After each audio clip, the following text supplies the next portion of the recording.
Hi everyone, today we will discuss regarding Elphidium structure and life cycle. Let us go for Elphidium habit and habitat. So Elphidium, it is a marine form found abundantly on the bottom of the ocean. It is found creeping about on seaweeds to a depth of 300 fathoms. So 1 fathom equal to 1.8 meters. It also occurs in brackish water. So Elphidium, it is a marine form and it is abundantly found on the bottom of the ocean at about 300 fathoms, and it is also seen in brackish water. Let us see the structure of Elphidium. It is having the shell, nucleus, cytoplasm. So first of all we will go for shell. The body of Elphidium, it is covered with a hard and translucent shell made up of calcium carbonate and small amounts of silica and magnesium sulfate. The shell is biconvex, polythalamus or multilocular. Here multilocular means many chambered and all the chambers are perforated. So the surface of the shell, it is chiseled. The chambers of the shell are V-shaped, laid down serially, and they are arranged in a flat spiral in which each oral chamber overlaps the previous oral. That is called as equitant. So the overlapping portions are also known as alar process. So due to the overlapping of the chambers, only the last chamber it is visible from the outside. So the hinder margin of each chamber has a row of numerous minute backwardly directed, hollow, blind, protoplasmic pockets that are called as retral processes. So the adjacent chambers remain separated from each other by perforated septa. Here the shell in Elphidium, it is made up of calcium carbonate, silica and magnesium sulfate. It is biconvex, polythalamus and multilocular in nature, and it is perforated. So here the chambers in the shell, they are serially arranged and they are overlapping each other in the whole. So the overlapping portions, we can call them as alar process, and the hinder margin of each chamber has row of numerous backwardly directed protoplasmic pockets that we can call them as a retral process. So the chambers are interconnected or communicate with each other as well as the exterior through minute pores that are present in the septa. So the outer world opens to the outside by a row of large pores. So the chambers of the shell originate from the initial chamber that is known as proloculum, which may be either small or large in size. So the small proloculum, it is known as microsphere, and the shell having this small proloculum can be called as microspheric form, whereas the large proloculum, we can call them as megalosphere, and the shell which is having this large proloculum, that can be called as a megalospheric form.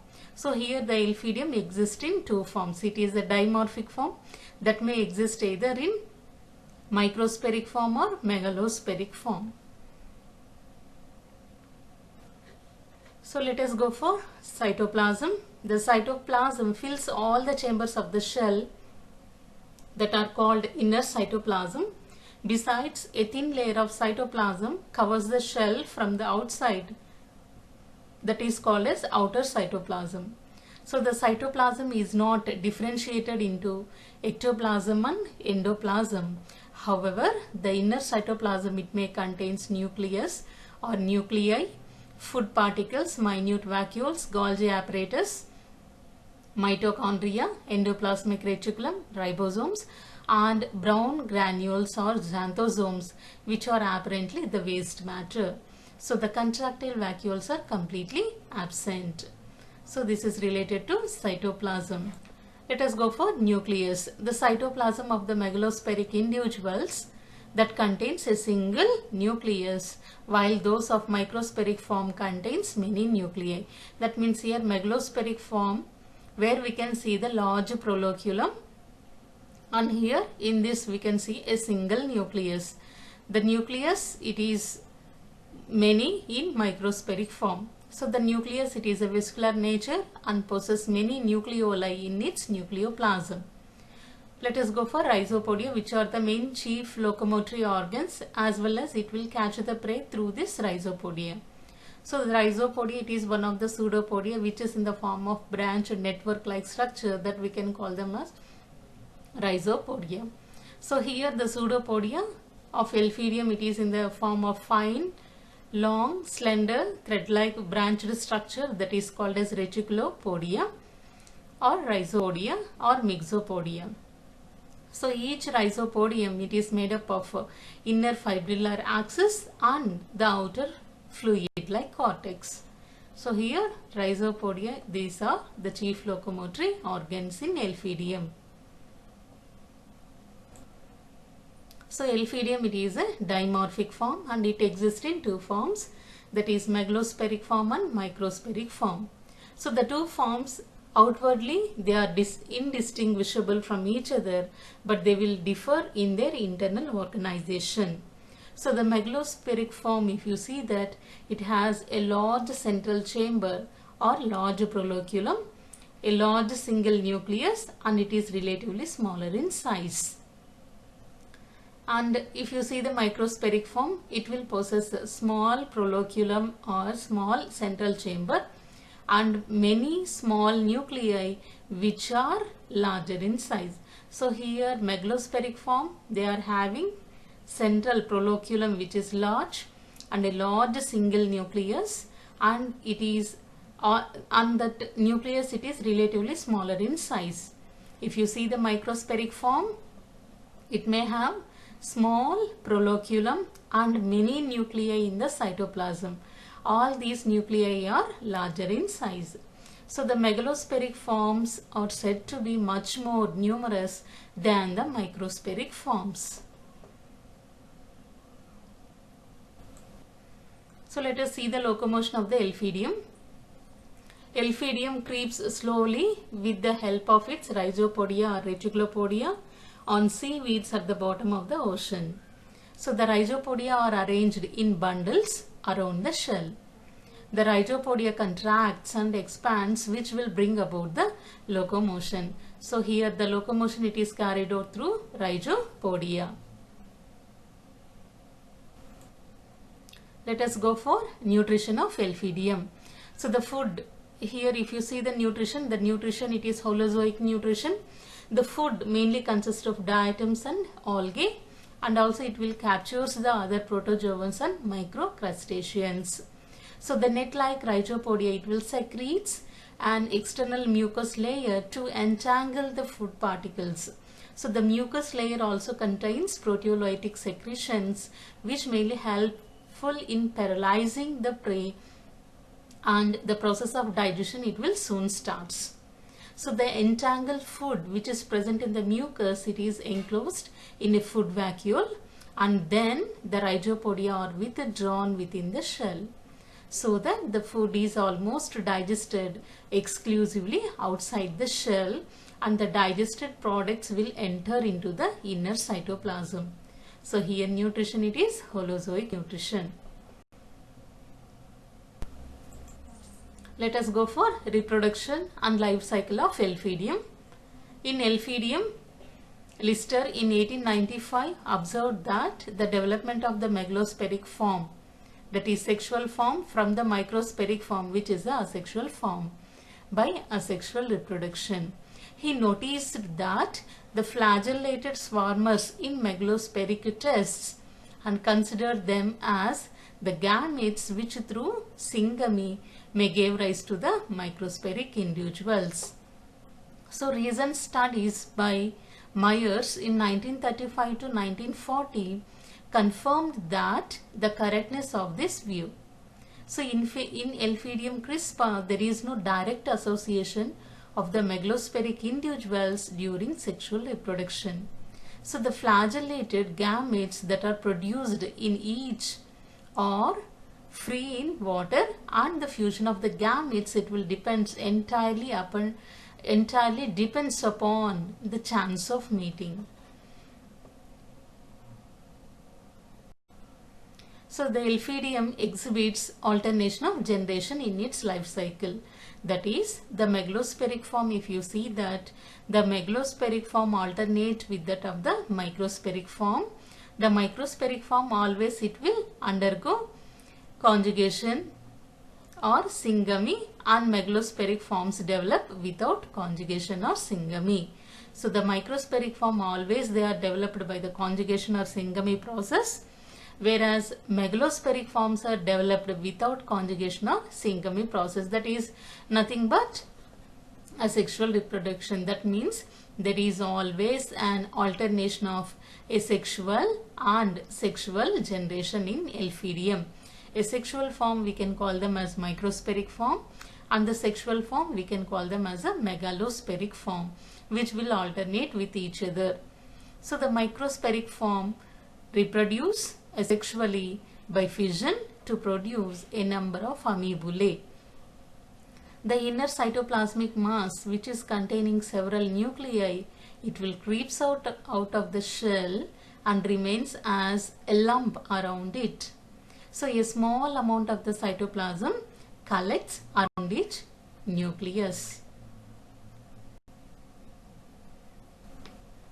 As a result, a large number of amoeboid cells, that are calling them as a amoebulae, that are formed.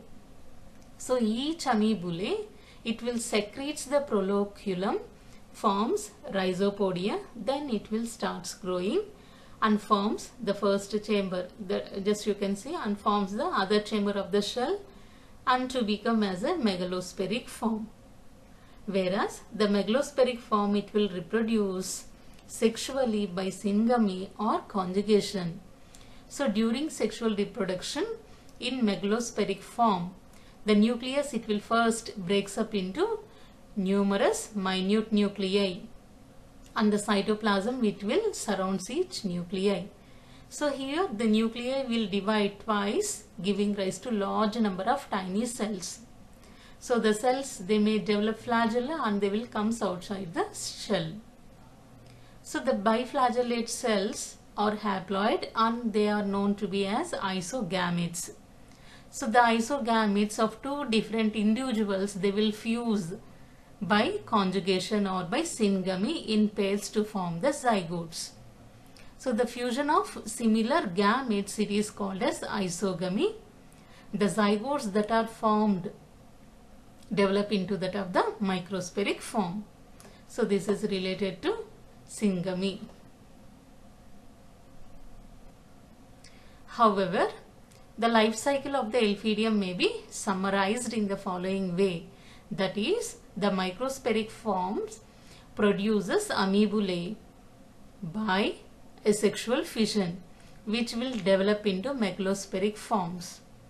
The megalospheric forms, they may produce flagellated isogametes, which after syngamy, that means the isogametes of two different Elphidium, they will undergo conjugation or syngamy and they will produce a zygote. This zygote, they may develop into that of the microspheric form. Thus, the life cycle clearly exhibits the phenomenon of alternation of generation or metagenesis, where the asexual microspheric form, it will alternate with that of the sexual megalospheric form. This is called as alternation of generation. So here let us see the figure, the life cycle of the Elphidium, which is shown here. So here this is the microspheric form, which may gives rise to that of the amoebulae, where the nucleus will undergo numerous mitotic division, and surrounding each nucleus cytoplasm will encircle and they will form flagella-like structure from each one, that is called as amoebulae. These amoebulae, just you can see here, it may develop into that of the megalospheric form. The megalospheric form, if you see that, they will produce as the gametes. Here all just you can see the megalospheric form, it will produce as the gametes, which is having two flagellae. So here the Elphidium, which is belonging to two different types, they will produce as the gametes. Here these gametes are similar in size, that's why we can call them as isogametes. So the fusion of these gametes results in the formation of the zygote.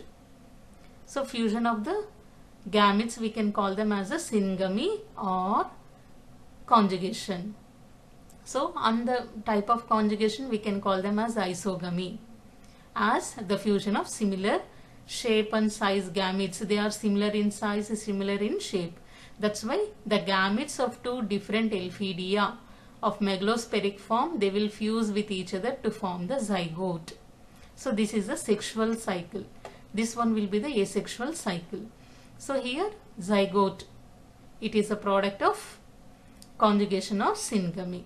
This zygote, soon it may develop into that of the microspheric form by having the nuclei and proloculum, small proloculum. Later on the entire chambers will be produced. So that the microspheric form, it is produced from the megalospheric form through sexual life cycle. Whereas megalospheric form, it is formed from the microspheric form by asexual reproduction. That means whereas the microspheric form, it will undergo asexual reproduction. Megalospheric form undergoes sexual reproduction. So here this is related to Elphidium life cycle.